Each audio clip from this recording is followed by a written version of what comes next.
Close your eyes for a moment and listen. Can you hear it? The distant wail of air raid sirens cutting through the darkness, the rumble of approaching engines overhead, the hammering of your own heartbeat as you realize you have mere minutes to find safety. Now open them. You're standing in London, 1941, and the night sky is about to rain fire. This isn't ancient history gathering dust in forgotten tombs. This is the livid reality of millions just 80 years ago, close enough that their grandchildren walk among us today. Tonight we're diving into the extraordinary world of World War II shelter innovation, where ordinary citizens became architects of survival, engineers of hope, and masters of making something from nothing. What you're about to discover will fundamentally change how you think about human resilience, and perhaps how you view your own capacity for adaptation when faced with the unthinkable. The Homefront Crucible, the numbers alone tell a story of unprecedented devastation. Between 1940 and 1945, Nazi Germany dropped over 2 million bombs on Britain alone, with the Blitz seeing London attacked for 57 consecutive nights. Similar campaigns ravaged cities across Europe, from Warsaw to Rotterdam, from Stalingrad to Hamburg.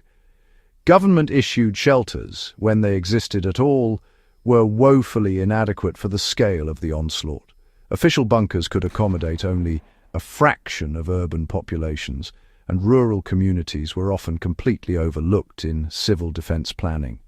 The brutal mathematics of survival meant that millions of ordinary people, factory workers, shopkeepers, farmers, teachers, suddenly found themselves in a desperate race against time, forced to become innovators or perish. This wasn't just about building structures. It was about confronting a primal terror that transcended anything most humans had experienced since our cave-dwelling ancestors. Families who had never wielded tools beyond kitchen implements found themselves excavating earth, bending metal, and reimagining their homes as fortresses. The desperation was universal, but so too was something unexpected, a surge of creative problem-solving that would produce some of the most ingenious survival adaptations in modern history. Engineering survival from scrap metal and determination. The Anderson shelter represents one of humanity's most successful, mass-produced survival structures. Yet its true genius lay not in its original design, but in how ordinary people transformed it. Named after Sir John Anderson, these corrugated steel sanctuaries were distributed to millions of British households, arriving as flat-packed sheets of curved metal that required assembly in one's garden. The basic design called for excavating a pit approximately 4 feet deep, bolting together 6 curved panels to form a tunnel, and covering the structure with at least 15 inches of soil. Families discovered that the steel panels, while robust against shrapnel, conducted cold mercilessly during those winter months. Resourceful civilians, began lining the interiors with everything from old carpets to newspaper insulation, creating these thermal barriers that transformed freezing metal tubes into bearable refuges. Some ingenious souls even installed makeshift heating systems using terracotta pots and candles, cleverly exploiting basic thermodynamics to create surprisingly effective warmth. The earthen covering prescribed in the official instructions became, an opportunity for camouflage artistry. Survivors cultivated gardens over their shelters, growing vegetables and flowers that provided food, concealment from aerial reconnaissance, and a psychological anchor of normalcy in an abnormal world. The Morrison shelter solved a different problem entirely. What happens when you have no garden, when your entire world is a cramped urban apartment? Named after Home Secretary Herbert Morrison, this indoor fortress was essentially a reinforced steel cage with dimensions similar to a large dining table, which it often doubled as during peaceful hours. The design was deceptively simple: a solid steel plate top, capable of supporting tons of rubble, welded wire mesh sides, and a reinforced floor. When bombs fell and buildings collapsed, families huddled inside found themselves protected by what amounted to a survival capsule amidst the crushing weight of their former homes. The modifications people made to Morrison shelters reveal profound insights into human psychology under threat. Families stuffed mattresses and blankets into the wire mesh sides, creating both physical barriers against flying debris and psychological comfort zones that, well, reduced the terror of confinement. Others stored emergency supplies, tinned food, water bottles, medical kits, photographs of loved ones, in carefully organized systems within their shelters, transforming them from mere protection into complete survival ecosystems. Perhaps most poignantly, many Morrison shelters became decorated spaces, with children's drawings adorning the steel walls, tiny assertions of humanity against the mechanized inhumanity reigning from above. Survival during the bombing campaigns required more than just physical protection. It demanded, really, the ability to disappear entirely. Camouflage, you see, became a civilian art form, with ordinary people studying military techniques and then adapting them with whatever household materials they had on hand. The principle was straightforward, but the execution required remarkable attention to detail. If enemy bombardiers couldn't identify targets, well, those targets might survive another night. Paint, believe it or not, became a weapon of survival. Homeowners mixed ash, soot, and earth tone pigments to create irregular patterns on roofs and walls, breaking up the distinctive outlines of buildings when viewed from above. Some communities even coordinated their efforts to paint entire neighborhoods in disruption patterns, transforming residential streets into abstract puzzles that thoroughly confused aerial reconnaissance. Garden spaces received particular attention. The geometric precision of cultivated plots could betray human habitation to experienced spotters, so survivors deliberately created irregular planting patterns and allowed, strategic overgrowth that mimicked natural vegetation from altitude.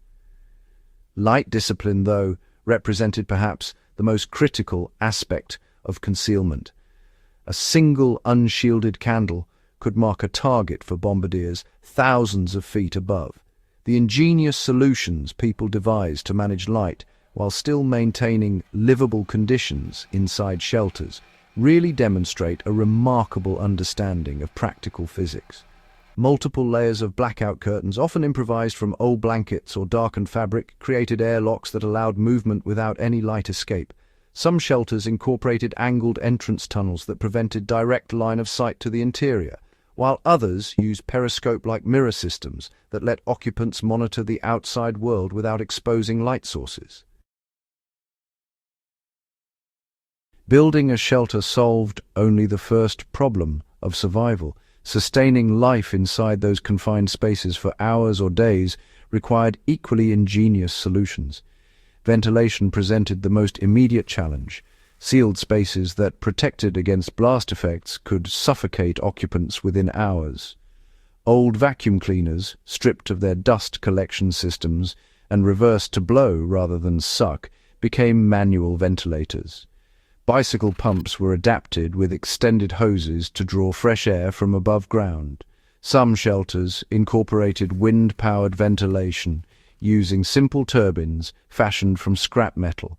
The most elaborate systems included filtration elements, layers of cloth, activated charcoal from burnt wood, even dampened earth, designed to remove potential chemical agents while allowing oxygen to pass through. Food and water storage required equal creativity within severely limited space. Survivors developed sophisticated understanding of preservation techniques, rediscovering methods that proved remarkably effective. Root vegetables were packed in boxes of sand, creating cool, dark storage that could keep potatoes and carrots edible for weeks. Water was stored in every conceivable container, often with copper coins or silver pieces added, an old folk practice that modern science confirms had genuine antibacterial properties. Some families maintained small stockpiles of dried goods in airtight tins, rotating supplies to ensure freshness, essentially creating the first modern survival caches. The human dimension of shelter life transcended mere physical survival. Communities developed elaborate sharing networks where information about effective modifications, food preservation techniques, and psychological coping strategies spread through informal channels. These shelters became laboratories of collective human knowledge, places where the accumulated wisdom of survival was tested, refined, and transmitted. The social bonds forged in those dark, cramped spaces created a unique form of wartime community that many survivors remembered with unexpected fondness despite the terror. 8 decades separate us from the shelters of World War II, yet the lessons embedded in those corrugated steel walls speak directly to our present moment. We live in an age of cascading uncertainties, climate disasters, geopolitical tensions, infrastructure vulnerabilities, that make the fundamental questions of shelter and survival increasingly relevant. What the World War II generation discovered through necessity, we must now remember through choice, that survival is rarely about having perfect resources, but rather about maximizing whatever resources exist. The principles that guided shelter innovation in the 1940s remain remarkably applicable. Adaptation over perfection. Survivors didn't wait for ideal solutions. They worked with what they had and improved iteratively. Community knowledge, sharing, isolation kills, but collective wisdom multiplies everyone's chances. Psychological resilience, maintaining humanity, normalcy, and hope, even in confined darkness, makes the difference between surviving and merely existing. As we emerge from these excavated memories, one truth stands unshakable. Human beings possess an almost limitless capacity for adaptation when survival demands it. The people who transformed sheets of corrugated metal into homes, who grew gardens over bomb shelters, who kept children calm in darkness while the world exploded above, they weren't superheroes or specially trained survivalists. They were ordinary humans who discovered extraordinary capabilities within themselves when circumstances left no alternative. Their legacy isn't just the physical shelters, most of which have long since been dismantled. It's the knowledge that ingenuity, community, and determination can create survival where none seemed possible. It's the understanding that the tools of resilience aren't exotic or expensive, they're metal and earth, creativity and cooperation, hope maintained against hope's dissolution. The shelters of World War II stand as monuments to a simple but profound truth. When we must survive, we find ways. Not perfect ways, not easy ways, but ways nonetheless. This is Ancient Edge, reminding you that the most valuable knowledge isn't always ancient. Sometimes it's merely forgotten. Subscribe now to continue uncovering the survival wisdom of those who came before. Share this journey with others who need to remember what humans are capable of and carry forward the torch of resilience that has burned through every dark age humanity has faced. The shelters may be gone, but their lessons remain, waiting to teach anyone willing to listen to history's most important message: we endure.